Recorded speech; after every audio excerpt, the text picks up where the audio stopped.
Սիրելի բարեկամներ, մեր հաջորդ ակնարկը ձեզ կպատմի Նյու Ջերսիի Brookdale համալսարանի հոլոկոստի ցեղասպանությունների եւ մարդկային իրավունքների բաժնի կազմակերպությամբ տեղի ունեցած բացառիկ ցուցահանդեսի մասին նվիրված հայոց ցեղասպանության 100-ամյակին, ինչպես նաեւ այն հանդիպման մասին, որը տեղի ունեցավ նովելիստ Bohjaliani եւ պատմաբան Khachig Mouradiani հետ։ More than 200 community members, joined by U.S. Congressman Frank Pallone Jr.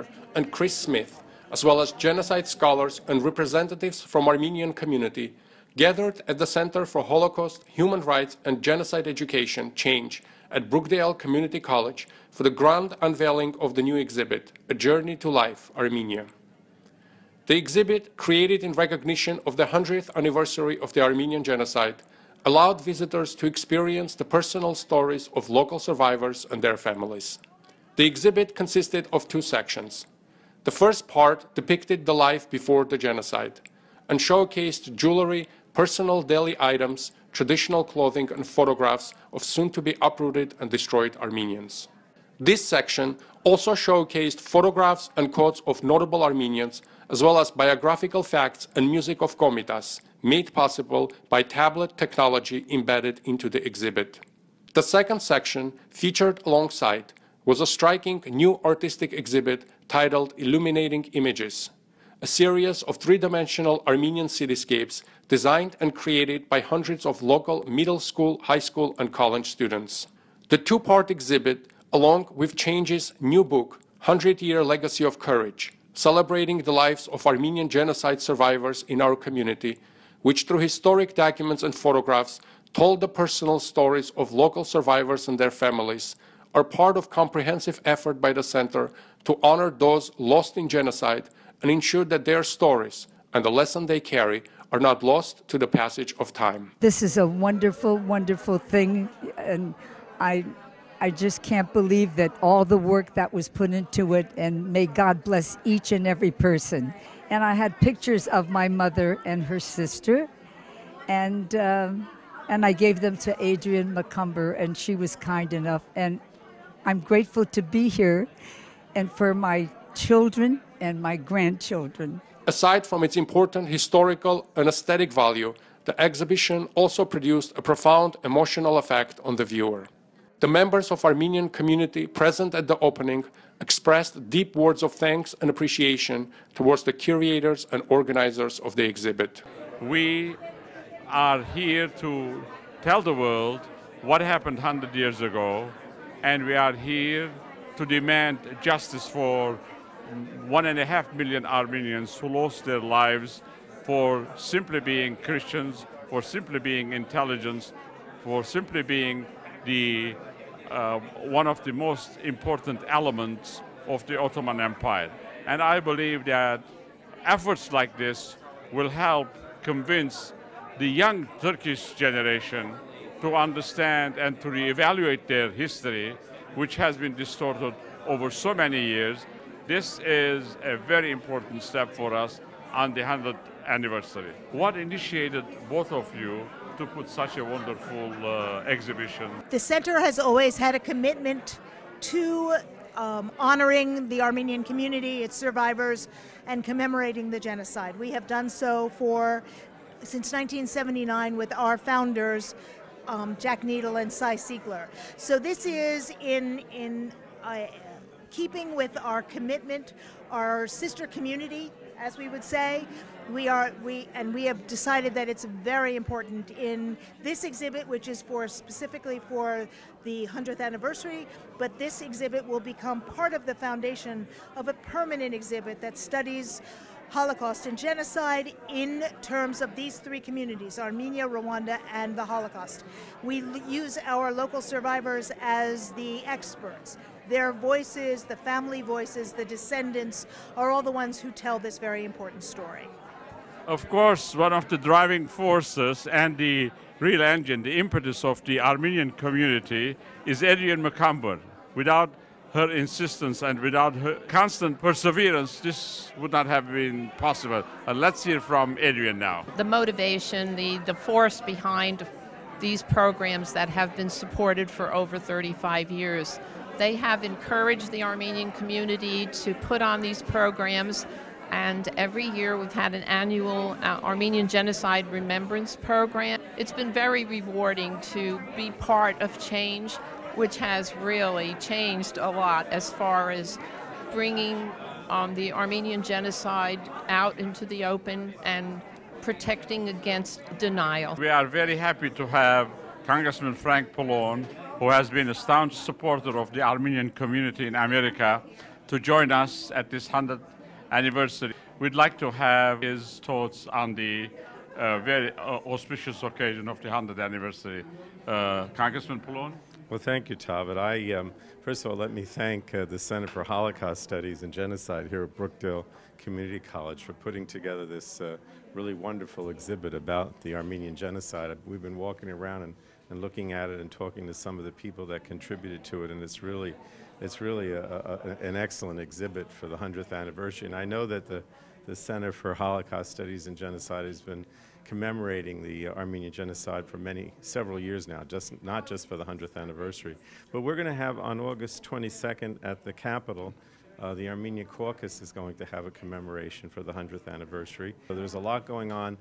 We want to make sure that people understand how important it is to remember the genocide, because obviously genocide denial is the worst thing. And I was very pleased to see that Pope Francis not only talked about the genocide, but he talked about how denial of the Armenian genocide was a very corrupting influence. So there's a lot going on, and we want to make sure people are aware. And your efforts have been tremendous, and we greatly, the Armenian community in the United States, greatly appreciate your leadership in this role. Thank you very much. Well, I'm here to honor those whose lives were taken and their families during the Armenian Genocide, which claimed something on the order of 1.5 million Armenians, and to continue the effort to get Turkey to finally recognize the genocide that they perpetrated upon the Armenian public. I actually held the landmark hearing in the year 2000, at which we had an Armenian group of historical leaders as well as Turkish leaders. And I'll never forget when the Turkish diplomat, an ambassador, started threatening from the witness table that if the United States votes on a resolution to recognize the Armenian Genocide, that there would be grave repercussions foreign policy-wise for the United States, including our bases like Incirlik. That kind of threat is an abomination. And the Turkish government needs to know, just like Adenauer did after the Nazi Holocaust, that the only way to come clean on this is to speak truth, to make clear. The event is important for not only Armenian but for the world, because the first genocide perpetrated on the Armenians on the 20th century, it tells a lot. Its subsequent genocides were basically based on the first genocide, since nobody remembered the first one, so everybody thought that they get a free rein to do whatever they want to do. And this is a commemoration, you know, of our genocide, which tells the world that this thing cannot happen, and it shouldn't have happened, and the world shouldn't have been silenced, you know, about this. The exhibit opened with welcoming remarks by Change Board President Howard Dorman. Among the following speakers were Change Executive Director Dale Daniels, Attorney Adrienne McCumber, and Brookdale President Dr. Maureen Murphy. I welcome all of you here. Look at where you are. Right here in the heart of our college. Here's our library, and next door is Change.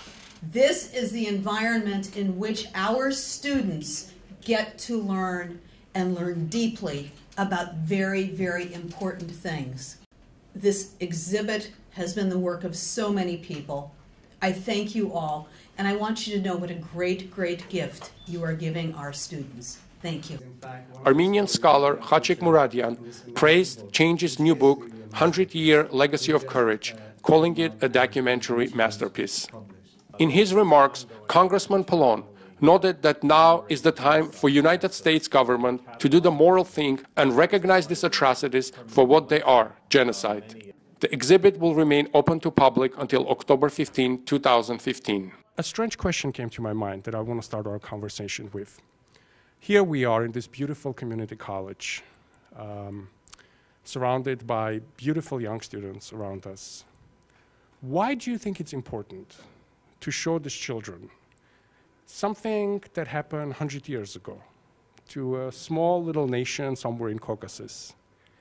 Why do you think it's important to introduce them to such a dark period in history? Unfortunately, the world we live in today is a world that is a lot of strife, there's genocide currently happening, a lot of human rights abuses. And we want to educate our young people that even though it seems a world away, we have a very small world nowadays, and they have a responsibility to know what's happening there, understand it, and take action. And when we look at something like the Armenian Genocide, it is a great example in history of what happens when hatred goes out of control, when one group imposes its will on another group. And it also focuses on the need to recognize when these things happen. Now, the Armenian Genocide is still denied by Turkey and by other governments. Our own government doesn't recognize it fully.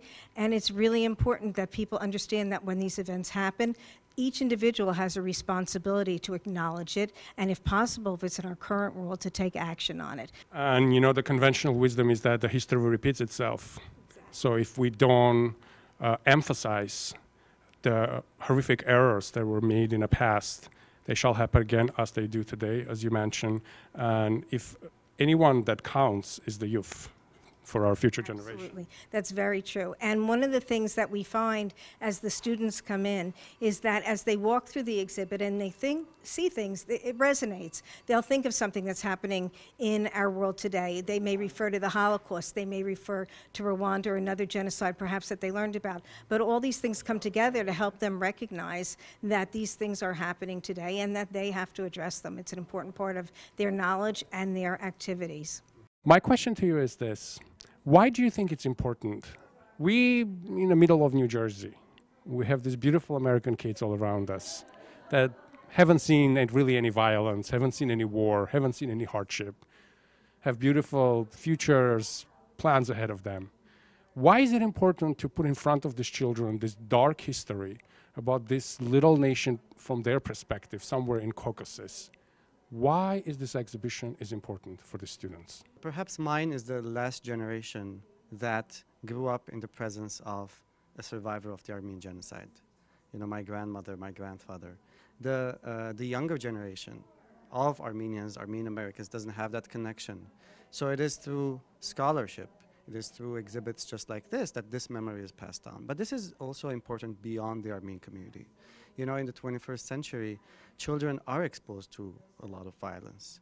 They're exposed to violence on television every day. They're exposed to, on the news. ISIS is on the news today. And there's this direct connection between, even geographic connection, between what is happening today with the crimes that are being committed by ISIS in places like Deir ez-Zor, al-Raqqa, places where 100 years ago, thousands of Armenians were being massacred.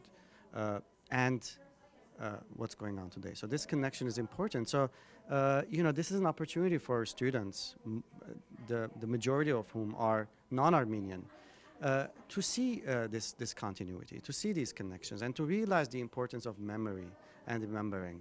I want to take advantage of this moment speaking with you because you are very obviously actively involved, particularly in this 100th anniversary of commemoration of Armenian Genocide. In your opinion, there has been quite a bit of success in terms of the publicity, what Pope said recently, what is going on all around us, around the world. Give me your assessment as to how successful we are in pressing our cause. Much work has been done on the 100th anniversary, which has resulted in, all the newspaper articles that we are reading today in the mainstream media, all the proclamations, statements, etc. But this is not only about the 100th anniversary, in a sense that, the seeds of this work date back all the way to the 50th anniversary, and even before, right? On the 50th anniversary, absolutely. On the 50th anniversary of the Armenian Genocide in Soviet Armenia and all over the diaspora, there was this generation that wanted to speak up. This was a generation that came after, several decades of Armenian communities trying to rebuild themselves, trying to reinvent themselves, recreate themselves after the genocide. And that generation in 1965 started to demand recognition and justice. And that started a path. That started the kind of work that has culminated in what we are witnessing today, whether it's the statements by the Pope, the other declarations, other presidential candidates as other presidents, parliaments, etc. And I believe that this is a movement that has garnered so much impetus, and it's this struggle for truth and justice, that it's going to continue beyond the 100th anniversary. Subsequently, a week later, took place a follow-up event at the Student Life Center titled Narrating Genocide, a dynamic discussion led by distinguished panelist, genocide scholar Khachig Mouradian and novelist Bohjalian. The discussion was mediated by Deborah Dork, Rose Professor of Holocaust History and founding director of a Strassless Center for Holocaust and Genocide Studies in Clark University. In front of a sold-out auditorium of diverse and mainly non-Armenian audience, the panelists answered a variety of questions, giving their perspective from both historical and personal points of view. The first time I tried to write a novel of the Armenian Genocide, I failed. The principal one, however, was the construction of the book. When I wrote The Sandcastle Girls, I used a very different construction, beginning with a first-person narrator who can serve two purposes. The first thing the narrator in The Sandcastle Girls, Laura Petrosian, can do is she can say to readers in North America who could not find Aleppo on a map, a cataclysmic crime occurred beginning in 1915, the systematic annihilation of 1.5 million Armenians, 300,000 Assyrians, and countless Greeks. But then she can do something else. She can say to her readers, don't feel like a moron. There's a reason why you don't know this part of our history, and it is a century-long effort of Turkish government denial and the enabling of Turkey's allies, including Washington, D.C. She can literally explain that for all of the reasons we know, the fact that Turkey was viewed as the last buttress against Soviet expansion, and then Turkey was viewed as our sane ally in the Middle East, in that part of the region, we refused to use the word genocide, we refused to incorporate the Armenian genocide into curriculum, we refused to elaborate upon what Deborah's mother's generation remembers. The Sandcastle Girls was published 3 years ago this July. I still do not go more than a day without getting 2 or 3 messages on Facebook or emails from readers saying, I'm an educated person. How did I not know about the Armenian genocide until I read your book? Central individuals in the study of the Armenian genocide has been an Armenian intellectual named Aram Andonian, who was among the intellectuals who were on the list to be arrested on April 24, and he was indeed arrested, but miraculously survived. And not only did he survive, but we owe to him this tremendous effort of collecting survivor testimonies in the immediate aftermath of World War I, hundreds of them, and preparing these very detailed maps of the concentration camps along the Euphrates River.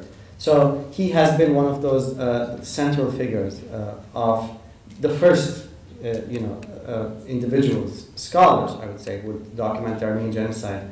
As a teenager, I read one of his books called In Those Black Days, telling the story mostly from the concentration camp of Mesken. These stories, when I read them as a child, really had this profound impact on me. Following the panel discussion, took place a lively and engaging Q&A, where the members of the audience had an opportunity to ask questions and express their own opinion about the genocide, as well as current efforts in achieving full worldwide recognition of mass killings of Armenians in Ottoman Turkey at the turn of the 20th century. For over 30 years, Change at Brookdale Community College has worked with local Armenian community, teaching about genocide and the culture and art of Armenia. This exhibit and panel discussion stand as a testament to the strength and resilience of survivors, and a commitment of their descendants to the legacy of courage handed down to them from loved ones.